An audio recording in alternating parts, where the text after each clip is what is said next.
So, Counselor, I know who you are, but for the record, can you tell my colleagues who you are? Yeah, I'm Sameer Kanal. I'm a City Councilor for North and Northeast Portland, District 2. You normally ask me to spell it out, so I will. It's Sameerkanal.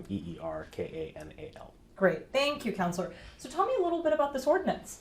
Yeah, so we filed an ordinance this week to take a city resolution from 2017 establishing our sanctuary status and turn it into binding city law. The resolution is great, but it is non-binding, and it's narrow in scope. It has a lot of focus on PPB, but doesn't focus as much on the rest of the city and how we can support our employees in case they're interacting with ICE or having work that might interact with what's going on. So this would take that non-binding resolution, make it binding, and incorporate some of the feedback we've been hearing from employees, as well as some clarifications, basically. What does that mean in implementation? I appreciate you saying there's not as much of a focus on PPB because they've said they're not going to cooperate. So tell us about the other provisions. Well, so for example, if you are a person who works for the city and your job is not in a city building, you're going out, you're checking a water meter or something like that, and you have an 8-hour shift, if you have an interaction with ICE 10 minutes in, do we ensure that there's support for your supervisor, support for you, so that we know what's going on and it's not 7 hours and 50 minutes later, but it's right after it happens? We make sure that in the event that there's an issue with a city employee, that their family, their lawyers can learn about that faster, and that there's trainings, postings in city buildings, things like that are a really big part of it too. And it's important that nobody in the city government assists ICE. It's not just PPB that has to follow that standard. So tell us about those supports you were mentioning. What would that look like? Yeah, I think it's a lot of trainings for supervisors as well as for employees, and then some of the rules to be posted publicly. It's making sure everybody knows what the requirements are, so also we're not holding someone to a standard they're not prepared to meet because we haven't prepared them. And having been a city employee, I think that's really important, that we are trusting that there's a lot of goodwill in city employees, but we just have to give them the tools, we have to give them the information, we have to give them knowledge of the expectation. And I think our workforce will rise to the challenge. So you're saying city employees they're going to be told no complying with federal immigration enforcement, basically. No assistance. I mean, we have to comply with warrants and things like that, just like always. There's no impediment towards federal law, but at the same time, we're not going to be rolling out a red carpet. So it's a little bit of, again, these clarifications. And so I think as we go through the ordinance, you'll see the city code it tries to create that clarity for employees. Are there instances when employees are asked to sort of roll out that red carpet? Well, there could be, and we've seen it in other places. And so in the event that there is a heightened ICE presence in Portland, we want to make sure we're ready beforehand. And now that there are, increased speculations at minimum about whether or not there's going to be that enhanced presence here, it's time to take these rules and put them into code. It's time for us to be prepared. I also do have to ask you, the border czar recently was saying that he's going to flood the zone. That's a direct quote, right, in Portland. Is this ordinance a response to that at all, or how are you going to address that? We've needed to do this since 2017. I think that it's a common sense step to say the state has binding Oregon revised statutes that make them a sanctuary state, and have had it since the 80s, the sanctuary status. We updated it much more recently than that, but we started out with a non-binding resolution. We need to make that, binding city law. The timing, obviously those are happening around the same time, but it is an overdue commitment we've made that this city council will hopefully make good on.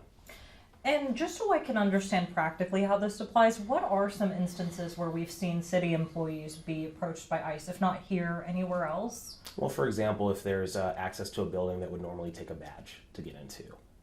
Do we have folks who work at a reception desk or security allow folks in? That's a really obvious one that we've seen examples of, but I think the example I gave earlier about what happens if we're interacting with a civilian, a person, because we're doing a service out there, are we being asked to assist with something by a federal agent who wants to interact with that community member? Right. And so there's those kinds of questions too. Those are all individual cases, and different cities have had different ones. But the patterns, I think, the first examples you see about what is public-private space that anyone can just come into, and how do the folks that are in charge of maintaining that division know what their expectations are? Because again, city employees will rise to the challenge, but we have to tell them what they're supposed to do and give that clarity. There's a legal tightrope right now that I feel like we're walking, because the federal government is saying we trump, state law, local law, and the state of Oregon has been saying, no, you're commandeering us. You're saying you're making us do your job. Are you prepared to fight this battle? I think the battle's been fought and been won in courts. We don't have to do the job of the federal government. They have a lot more money than we do. They have a lot more authority than we do. They can do their own job. We have a job to do here, and that's protecting Portlanders. And so we're going to focus on things like ensuring our roads are capable of being driven on, and our sidewalks are repaired, and our street trees are maintained, and also that we have public safety. And public safety does not look like hundreds of federal agents coming into a neighborhood. It looks like a place where generally you're not seeing that, because it's a stable neighborhood. People have the resources they need to survive and thrive. And so that's what we're going to keep working on here. If they have their own work to do, they're going to do it. They have the authority to do that. But we don't have to assist in that, because we have our own work to do. And I want to be mindful of your time, but I do want to ask you about other provisions of the ordinance. I did see supports, but there was also something about FOIA requests and other things. Anything else you want to mention? Yeah, we're so Freedom of Information Act requests, just to make sure that we're aware of what's going on in the city. So there are some particular accesses to information that we might be better able to do as a city, and so that's a part of the process too. This is a first step. That's the other thing I should know. I don't think this is going to be the last thing we do, because I intend to bring forward more. I mentioned a second ordinance that is not yet filed, but that I intend to file with some colleagues about preventing law enforcement from concealing their identities. That's going to be another step. There's other things that other counselors are working on too. I think they'll be announcing them as they get developed, but each one of these things will collectively, it will build a brick in the collective foundation of our support for our people. Just on a human level, how are you feeling seeing the images coming out of various ICE immigration enforcement actions, even South Beaverton?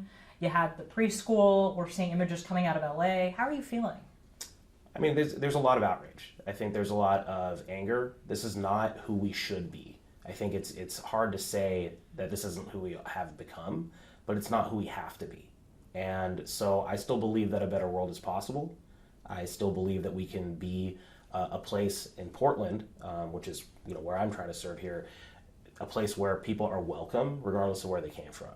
And so I'm going to keep working on that. But sure, as you see these videos, it hurts. It hurts viscerally. And as a child of immigrants, as a person who has been always aware of how you're perceived, it's definitely something that we're seeing a lot of folks who look different, who are black and brown, being interacted with differently by federal agents. And that's not who we need to be as a country. That's not who we have to be. And so it's motivational as well. Finally, on this topic, ICE has told us that they're just trying to apprehend people who are breaking the law, and that they are given this right by whoever's giving them the directive at the top. What do you say in response to that? They've also said that filming ICE in the course of doing their duties is violence. It's an erratic approach. It's not predictable, and it doesn't align with pretty common sense standards of what actually constitutes something that people need to intervene in. So we're looking at a government that is rational here locally, saying these are the expectations of conduct for civilians, and we're having a federal government that's essentially saying what we say is a crime, and we can mess with you. And that's a different standard. I think it's pretty clear which side Portlanders are on, and that's the side that I'm going to be on. If I may just follow up, in their statement they said that these pre-Trump protections in churches, schools, and perhaps, the city, if this passes, were places where people who were basically evading the law could hide. What do you say in response to that?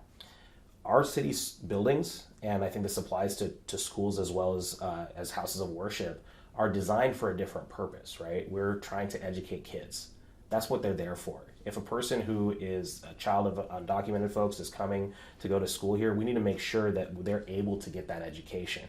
And accosting black and brown parents while they're trying to pick up their kids after school creates a chilling effect here, California, a lot of other places around the country, where we're now seeing fewer kids of color go to school. And if that's the intention, then they're doing a pretty good job of it at the federal level. It's definitely not my intention. We want to make sure that we're creating an equal playing field for all kids and that everyone's able to go to school without fear of themselves or their parents getting snatched up. Thank you so much, Counselor. Anything else you want to add that I may have missed? Your mayor and your city council are going to have your back as a Portlander, and I think that's really important that we say that, and this is one of the first steps towards getting there. So thank you so much. Thank you for having us. I know you're so busy. Thank you so much, Counselor. We appreciate your time. Yeah.